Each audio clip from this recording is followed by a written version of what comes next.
Trump has declared an open war with the GOP to control the party's base.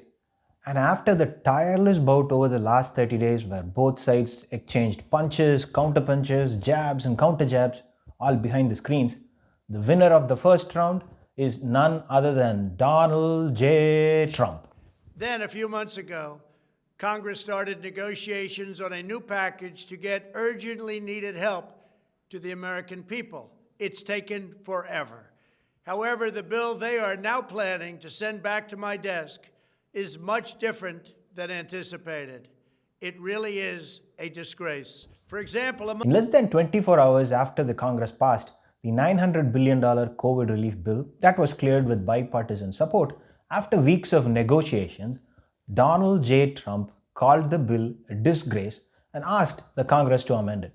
Though at first sight it might look as if Trump is doing the usual, taking the Democrats to task, a closer look will reveal he is taking pot shots against the party that he is leading, the GOP.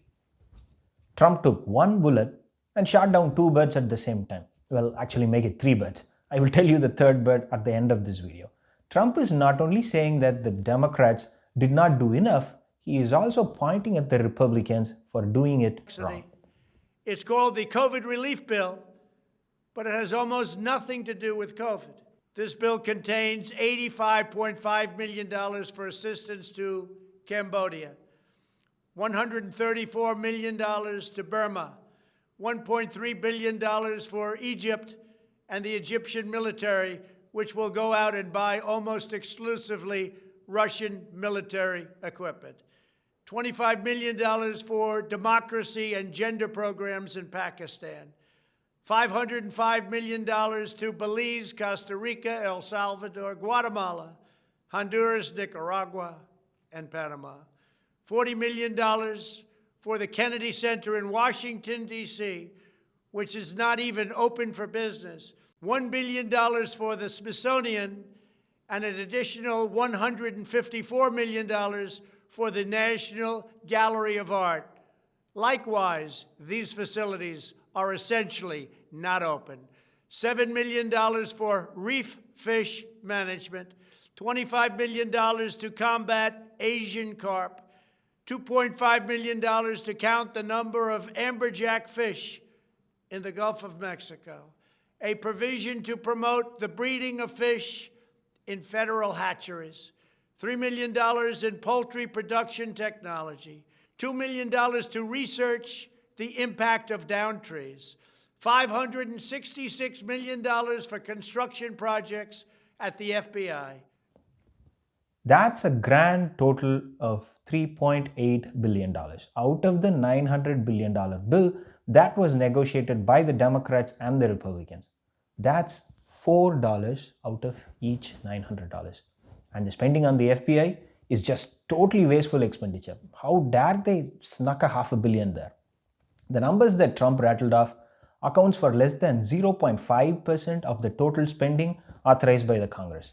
I thought small percentages are okay and we should never fear about it, right?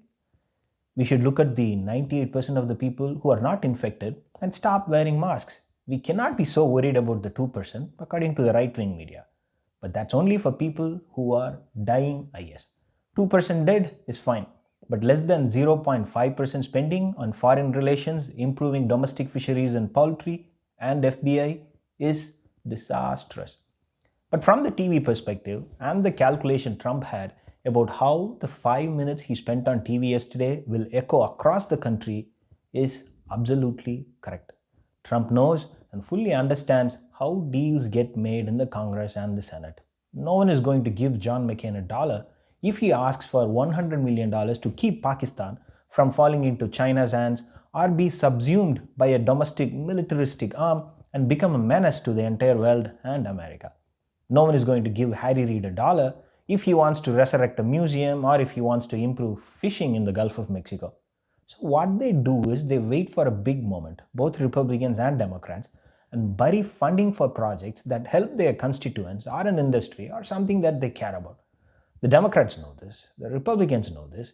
They sneak these spending bills into a bigger bill and everyone is happy and things move on to the next topic. We blame the Senate and the Congress for being dysfunctional and not getting anything done, and when they get something done, then we blame them the same way. We cannot blame both the parties for taking taxpayer money and investing into several projects.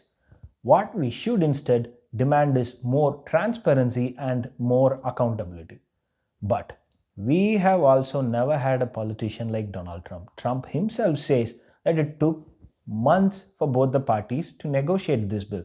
So, why did Mr. Art of the Deal stay quiet for this long? Why did he not intervene and get his own party to give him what he wants? The $900 billion package provides hardworking taxpayers with only $600 each in relief payments. The bare minimum Trump was talking about, the size of the check got to $600 because of none other than Steve Mnuchin. Heck, Mitch McConnell wanted the cost of this COVID relief bill to be at $500 billion. That's $400 billion less than where it is right now. But that could be just the way Mitch starts out things, start ridiculously low, threaten the Democrats that he will walk away, keep the purse tight, because the next administration is Joe Biden's. So Donald Trump goes up against the $600 check. So how much does he want to send people? I am asking Congress to amend this bill and increase the ridiculously low $600 to $2,000 or $4,000 for a couple. I'm also asking Congress to immediately get rid of the wasteful and unnecessary items from this legislation and to send me a suitable bill, or else the next administration will have to deliver a COVID relief package, and maybe that administration will be me. Trump wants to send people $2,000, which is a lot more than the $1,200 which Biden thought that the Senate will be able to pass through. The Democrats would, of course, love to have that amount of cash injected into the economy before their administration gets going. Nancy Pelosi quickly jumped on the idea, tweeting out this: Republicans repeatedly refused to say what amount the president wanted for direct checks. At last, the president has agreed to $2,000. Democrats are ready to bring this to the floor this week by unanimous consent. Let's do it. Of course, Trump knew what Pelosi will do. Now Trump has got Democrats on his side and they are asking for unanimous consent because the president has openly accepted that he will sign the bill. Imagine this, a Republican president with full support of the Democratic votes in the Congress and the Senate. So now is the time you should be asking why in the heck Trump waited all this time to ask for a bigger check to be sent to Americans. In fact, the truth is Trump has been asking for a $2,000 check for a while now. For the GOP, by keeping the purse as tight as possible, the economic recovery can be slowed down and then that can be used to win more seats in the midterms. Wisconsin Senator Ron Johnson was one of the architects who reduced the size of the check well below $1,200. He is a staunch supporter of Trump. Did Ron Johnson not know that the president was asking for $2,000? Of course, Ron Johnson knows that what Trump was asking for, but he also knows his re-election chances are better if the economy recovers slowly under the new administration. Now also remember, with Trump, you just cannot listen to what he says. You need to look at what he does to understand what he actually wants.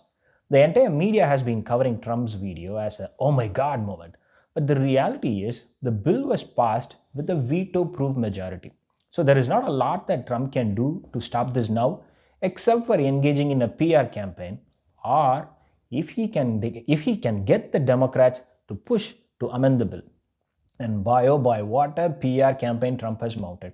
Trump has declared a total war with GOP. He has now sent a message to the entire Republican voter base that's only he cares about them.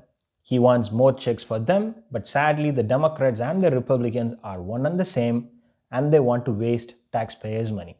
He asked more money for you, the people, but the GOP and the Democrats keep fighting and did not pass what the president, had asked for. Who cares if the bill will be passed with or without Trump's signature? From Trump's point of view, that was one video that made him the winner, and both the parties, the Democratic Party as well as the Republican Party, a big loser.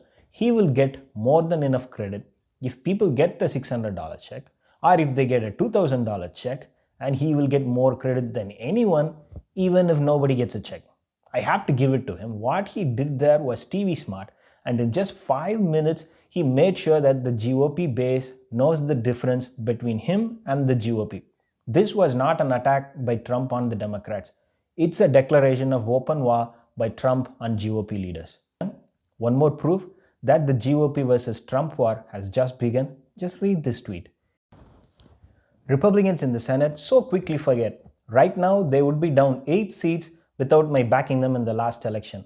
Rhino John Thune, Mitch's boy, should just let it play out. South Dakota doesn't like weakness. He will be primaried in 2022. Political career over. He just called a sitting senator a rhino and Mitch's boy. Mitch McConnell never got this close to being called a rhino. The Democrats have already started to pin Mitch McConnell as the only man who is blocking the $2,000 check. Now, do you really think that Trump was not aware that it will come down to this? Really? Do you think that's possible? Hey, thanks for watching. If you like it, please subscribe.